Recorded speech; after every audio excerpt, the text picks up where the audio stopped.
Salut et bienvenue dans cette expression internétique qu'on peut mettre dans l'autre sens pour faire éthique interne. C'est une vidéo que je vais associer à mon site être-humain.net qui est une émission, enfin la vidéo est une émission de Que vivent nos relations TV. Je vais aborder un thème que j'ai déjà abordé. C'est dans l'optique de changer, de se développer, de s'épanouir, de se réaliser, de s'émanciper, de se libérer, tout ça. Dans ces optiques-là, il y a toute une question qui se pose par rapport à notre histoire au passé. J'ai déjà fait une vidéo où j'explique l'importance du passé, c'est-à-dire en gros très peu, ou en tout cas le passé est un décor, et devant ce décor effectivement on a créé des structures psychologiques, mais si vous voulez changer, c'est la structure actuelle, ici et maintenant dans ma tête, qui compte, c'est pas mon histoire. Donc j'ai déjà fait une vidéo où j'explique ça, on va dire, de la manière la plus claire que je puisse. Et là il m'est venu une métaphore que j'aime bien. Alors simplement, c'est une redite, mais cette fois métaphorique. Donc pour certaines personnes, les métaphores parlent davantage que les discours directs qui peuvent aussi être un peu austères.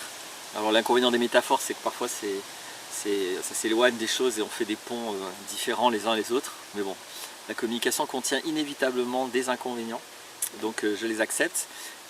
Voici la métaphore. La métaphore, c'est au lieu de me voir moi, je vais voir un bâtiment. Allez, soyons sympas avec moi, prenons un palace. Et c'est pas pareil de s'intéresser à l'histoire de ce palace. C'est une chose qui est intéressante, hein. Il n'y a pas de problème à s'intéresser à l'histoire de ce palace. Imaginons que c'est un palace qui a 300 ans, il s'est passé beaucoup de choses. Aussi bien dans sa construction que dans son histoire, dans le sens des gens qui ont vécu là, du sens de ce palace, de l'usage de ce palace. Tout ça c'est intéressant, c'est une chose, c'est une intention, c'est un intérêt. Maintenant, si ce palace a des dommages, des faiblesses, des possibilités de se retrouver en ruine, et que ça nécessite une restauration, ça nécessite des changements, des améliorations, c'est complètement autre chose.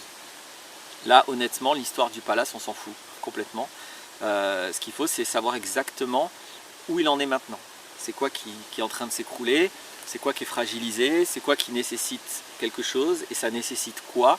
Bref, on est dans une démarche complètement différente de la démarche de connaître l'histoire et d'enquêter sur les faits historiques de ce palace. Ce qui intéresse le palace dans l'optique de le réparer, de l'améliorer, ça va être de le connaître profondément maintenant et de regarder profondément maintenant où il en est de sa structure et qu'est-ce qu'on va pouvoir faire. Et de la même manière, à la limite, le contenu, les détails de qui vit dedans, quel est son usage, deviennent secondaires aussi, même maintenant. Si mon rôle c'est de restaurer, de réparer ce palace, ce qui compte c'est uniquement ça, le reste je m'en fous. Donc je vais perdre du temps si je m'intéresse à qui vit et qu'est-ce qui se passe et de son histoire, etc. Je vais perdre un temps tout à fait utile si je devais le passer à comprendre exactement la structure actuelle, qu'est-ce qu'il en reste, qu'est-ce qu'il en est, et exactement comment je vais réparer, avec quels matériaux, avec quels moyens, avec quelles méthodes, avec quels outils, etc., etc. Il en est exactement de même pour la psychologie d'un individu. Un individu évidemment peut s'intéresser à son histoire, aux faits de son histoire. S'il fait ça, et malheureusement même beaucoup de psys font ça, bon, ça nourrit beaucoup de palaces de psy du coup, parce que ça permet de recevoir beaucoup d'argent, de s'intéresser à l'histoire de quelqu'un, parce que c'est une méconnaissance de la base du fonctionnement humain. Un humain ne se construit pas devant les faits de son histoire, un humain se construit devant son interprétation subjective des faits de son histoire. Donc c'est sa façon d'interpréter et donc de déformer inévitablement les choses qui l'ont construit. Et ça, c'est rien à voir avec son histoire, enfin rien à voir, j'exagère. En tout cas, ça c'est déjà un détournement de son histoire, c'est une sélection de son histoire, c'est une généralisation à partir de son histoire.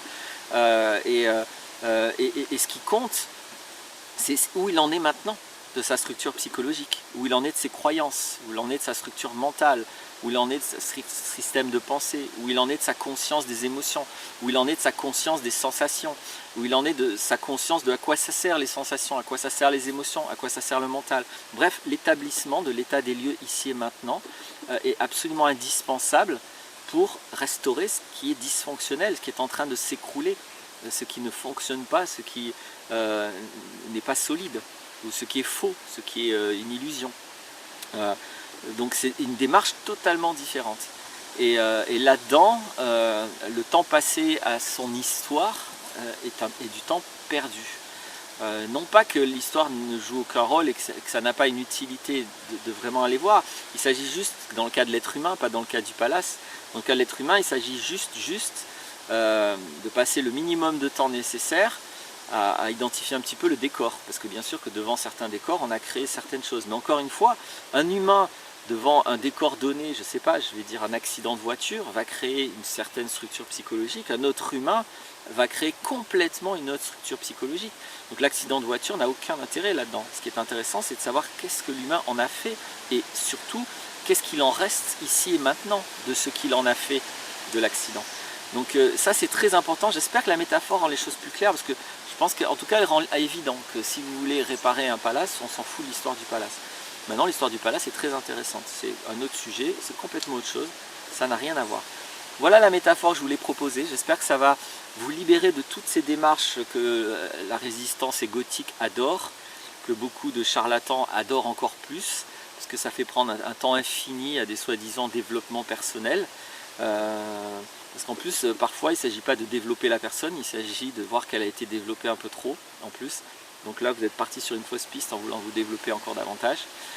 Bref, évitez de partir sur des fausses pistes. Regardez ce qu'il en est de votre problème.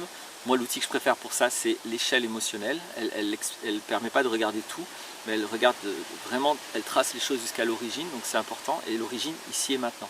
Mais regardez ça, plutôt que de perdre du temps avec un mental qui va trouver beaucoup d'intérêt à vouloir comprendre qu'est-ce qui m'est arrivé et pourquoi.